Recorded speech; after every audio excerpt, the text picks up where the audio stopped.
Hi, my name is Arlene, and today my group and I will be talking about summary feedback.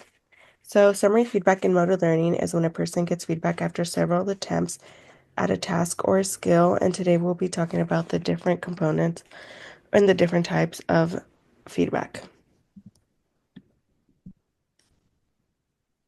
I'll click the next slide. Yeah. So today I'll be talking about critical feedback, and the focus of critical feedback is to analyze the strengths and weaknesses that a person had with a particular skill at the end of their trial. The purpose is to summarize and critique the outcome of a skill after a trial in order to try and achieve a better result of a skill in the future.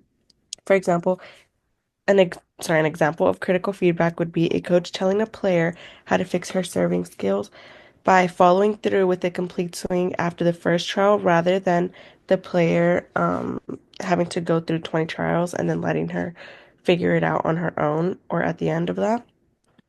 So the study that I went over explored how feedback affects motor learning in children versus young adults.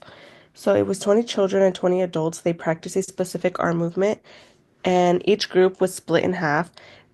Half of them received feedback every time, and the other half got less frequent feedback.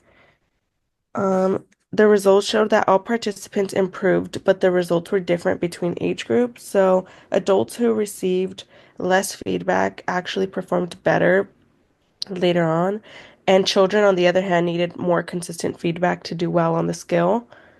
Once feedback was added in, the children improved, showing that they can learn, but they may need more feedback. So the key takeaway was that children learn motor skills differently than adults, and we need more gradual support during practice. This is useful for coaches or physical therapies or anybody working with kids to understand how to give feedback during motor skill learning, like in sports, rehab, or physical education. Unlike adults, children may not benefit from reduced feedback too early. They need more consistent guidance while learning movements. Thank you. Okay, moving towards the thematic feedback, it is where you identify patterns and themes within the data set. And my main focus is to examine how different block trials of summary feedback KR can affect the acquisition and retention of motor skills over multiple trials.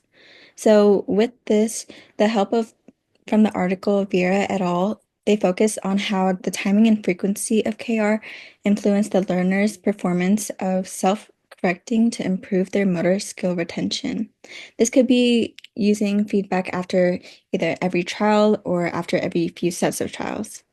An example that I made up was where a coach gives a player feedback on the player's throwing accuracy after every 5 attempts rather than after each individual throw, allowing her or him to reflect on her or his performance and identify consistent movement patterns. And the results from the study that I read was that summary KR schedules given every 3 to 5 trials led to better motor skill retention rather than KR given every trial afterwards. And then moderate KR frequencies encourage use of essential feedback and improved self-correction abilities. Learners receiving less frequent KR develop more stable movement patterns. And then, whereas constant feedback may reduce memory processing and creating an overdependence of needing feedback to remind them what needs to be done. Thank you. For my topic, I looked at evaluative feedback. Once the feedback is gathered after the duration of the task, it is presented to the participant for the evaluative feedback to be studied. This requires a minimum of 2 trials because the first trial is solely designated to feedback retrieval. After it's given, the task can be performed again to see the effectiveness of the feedback. In the article that I read, it showed that it's actually less effective when the feedback is given after, due to the outcome-centered results. The feedback is often negative in the development of younger children and their skills. On the other hand, it positively impacts their retention of the information, so the participants are more apt to refine their task for the next trial. In order for this to be effective, it has to be done in multiple trials because if it's only given once without follow-up, it seldom creates results. The participant doesn't necessarily improve that often or noticeably if they are given only one set of feedback. So the example that I use is the basketball player in the next slide that we'll talk about.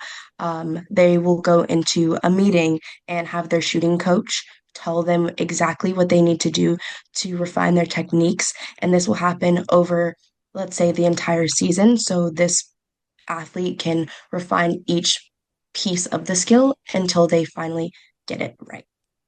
Thank you. Hello, so mine is summary feedback and evaluative feedback. And so it focuses on the measuring of students' performance or any specific like individuals against the grade criteria. It also highlights what was wrong or right or wrong rather than how to improve. So the purpose of this is that the main goal of evaluate feedback is to assess achievement by providing grades or comments as the like coaches, PE, or any physical education educators to recognize their efforts or their success in moving forward. An example that I use is that in a PE class, a coach watches a student completes the mile run and a teacher says you ran it in 10 minutes. That is a C grade based on the fitness chart. So while the student has a clear performance score, the feedback does not interfere with what mechanics were used well or what can be improved. They just get their score.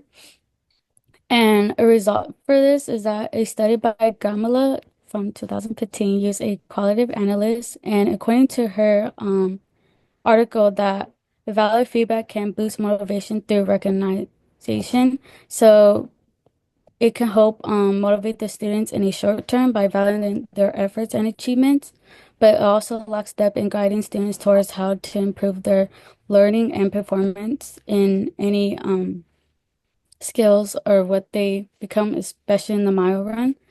Because they're just running, they just have to meet a specific timeline in order to get their score. So it's not also helping them what to use or how can they get faster in a way. So it tends to reduce the student's reflection and do not promote deeper learning in their skill development.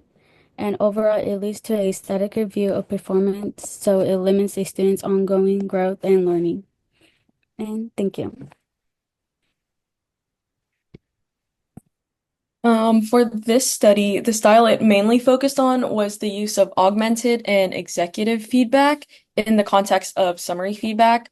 Augmented feedback is the use of external aid to provide additional information about one's action that would otherwise not be readily available, while executive feedback is feedback that emphasizes clarity, conciseness, and be able to convey key information and recommendations to improve performance. So the purpose of the study was to evaluate the effects of combining video feedback, attentional information, and a verbal instructional constraint on a novice learning how to do a front handstand flat back exercise, and in turn, their motivation while learning and ability to self-assess how well they accomplished the skill. In the study, seventh grade students were separated into two different groups. The experimental group, who would obtain video feedback and verbal feedback after every 5 trials, and the control group, who would only receive verbal feedback every 5 trials. When compared to each other, the control group didn't show much difference in performance from lesson 1 to lesson 5, whereas the experimental group found significant improvement in the ability to perform exercise as lessons progress, despite only being a novice, which demonstrates how video feedback can shorten the motor learning process. And they also saw a significant drop in A motivation score between lesson 1 to lesson 5. In other words, they gained more motivation to improve. And it was implied that video feedback allowed participants to have a more active role and collaborate more in their learning.